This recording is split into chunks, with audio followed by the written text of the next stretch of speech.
ఎంతమంది భర్తలు మీ భార్య తల మీద చేయించి ప్రార్థన చేస్తున్నారు? దేవుడు మిమ్మల్ని శిరస్సుగా ఉంచాడు, దేవుడు మిమ్మల్ని నాయకునిగా ఉంచాడు, దేవుడు మిమ్మల్ని ఒక అధికారిగా ఉంచాడు, కుటుంబంలో యజమానిగా ఉంచాడు. యజమానిగా ఉంచాడంటే చేయెత్తి బెదిరించడానికి కాదు, యజమానిగా ఉంచాడు అని అంటే అధికారాన్ని చలాయించడానికి కాదు. యజమానత్వాన్ని, బాధ్యతను, ఆ బాధ్యత ప్రేమలో కూడా మనం చూపించేవారుగా ఉండాలి. మీరు ఇంట్లోంచి బయటికి వెళ్తున్నప్పుడు మీ భార్య మీద చేయించి మీరు ప్రార్థించాలి, ప్రభా నేను తిరిగి వచ్చేంత వరకు నీవే కాపాడయ్యా. తన ఆలోచనలను నువ్వు స్థిరపరిచయ్యా. తన ఒకవేళ ఎమోషనల్ గా లోన్లీగా ఫీల్ అవుతుందేమో, తనకు నువ్వు సహాయకుడిగా ఉండి తనతో మాట్లాడు.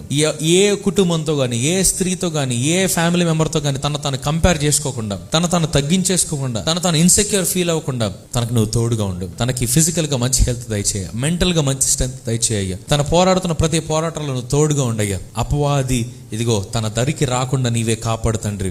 ఆత్మీయంగా ఎక్కడ వెనకబడకుండా. కొన్ని కుటుంబాల్లో భర్తలు స్పిరిచువల్ గా స్ట్రాంగ్ గా ఉంటే భార్యలు వీక్ గా ఉంటారు, లేదా భార్య వీక్ గా ఉంటే భర్త వీక్ గా ఉంటారు, భార్య స్ట్రాంగ్ ఉంటే భర్త వీక్ గా ఉంటారు. ఈ రోజు నా కుటుంబంగా అందరూ బలపడాలంటే you have to fight and you have to pray at the same time. Moshe అలాగే యెహోషువ లాగా పోరాడుతూ ఉండాలి, ప్రార్థన చేస్తూ ఉండాలి.